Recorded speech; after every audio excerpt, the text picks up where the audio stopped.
నేనేమంటున్నంటే మీరు ఆలోచన చేయండి. భారత రాజ్యాంగం చెప్తున్నది సమానత్వం గురించి. ఆర్థిక సమానత్వం కూడా కావాలని చెప్తున్నది. మరి సంపద మొత్తాన్ని అందరికీ సమానంగా డిస్ట్రిబ్యూట్ చేద్దాం. దానికి ఓకేనా? అప్పుడు కులాలు లేవు, మతాలు లేవు, ఇంకోటి లేదు, బీసీ లేదు, ఎస్సీ లేదు, ఎస్టీ లేదు, ఓసీ లేదు. దానికి ఒప్పుకోరు మళ్ళా. అట్టెట్టా అన్న 21వ తేదీన మా ఎర్రవల్లి సమస్య పైన పాలమూరు అధ్యయన వేదిక ఆధ్వర్యంలో సుందరయ్య విజ్ఞాన కేంద్రంలో రౌండ్ టేబుల్ సమావేశానికి మీరు రావాలి తప్పకుండా. వాళ్ళు ఎలక్షన్ని బహిష్కరించారు. వాళ్ళు ఆ గ్రామంలో ఎలక్షన్ జరగలే, ఎందుకంటే వాళ్ళు భూములు కోల్పోతున్నారు అక్కడ ప్రాజెక్టు వల్ల. సో వాళ్ళకి భూములు మా తీసుకోవద్దని చెప్పి వాళ్ళు ఎలక్షన్ బహిష్కరించారు.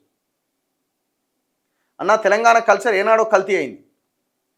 ఐబొమ్మ రవి కేసు విధంగా ఫోన్ ట్యాపరింగ్ కేసు జరగట్లే అన్న. 317 జీవో అన్న ఇంకా దాన్ని యాజ్ ఇట్ ఈస్గా అట్లే ఉన్నది. దాన్ని ఏం చేసిండ్రు? రేవంత్ రెడ్డి రద్దు చేస్తామన్నారు. ఏం చేసిరు? దాన్ని కల్తీ నూనెల మీద వీడియో చేయండి తప్పకుండా. 3 పార్టీలు దరిద్రులే.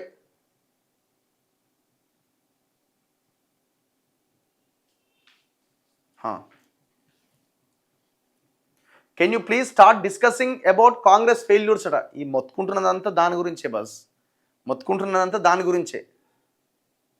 రాజీవ్ యువ కిరణాలు ఎటుపోయినాయి? కిరణాలు మొత్తం వెలుగుతున్నాయి మొత్తం రాష్ట్రం అంతా. అదేందో ఉండగా రాజీవ్ యువ వికాసం కిరణాలు కాదు. అయిపోయి వచ్చే అన్నారు ఎలక్షన్లకు ముందు. అందరూ అప్లై చేసుకున్నారు పాపం. జిరాక్స్ పేపర్లు దండగా, టైం వేస్ట్. ఆ ఇంటర్నెట్ బొక్క ఎటుపోయినాయి? ఆ పైసలు మొత్తం వచ్చిన ఐసిఐసిఐ బ్యాంక్ నుంచి తెచ్చిన 9,000 కోట్లు మొత్తం అటు రైతు భరోసా కింద డైవర్ట్ చేసి 9 రోజుల్లో రైతు భరోసా చేసినామని వేసి పడేసిండు. కథం. ఇది ఎటుపోయిందంటే ఇది అటే పోయింది. ఇక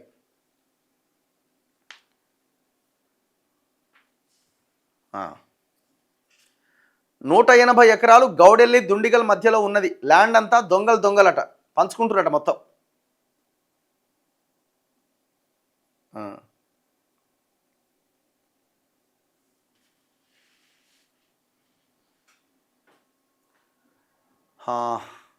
ఎంప్లాయీ రిటైర్మెంట్ ఫండ్స్ రిలీజ్ చేయలేదు, డిస్కస్ అబౌట్ దట్.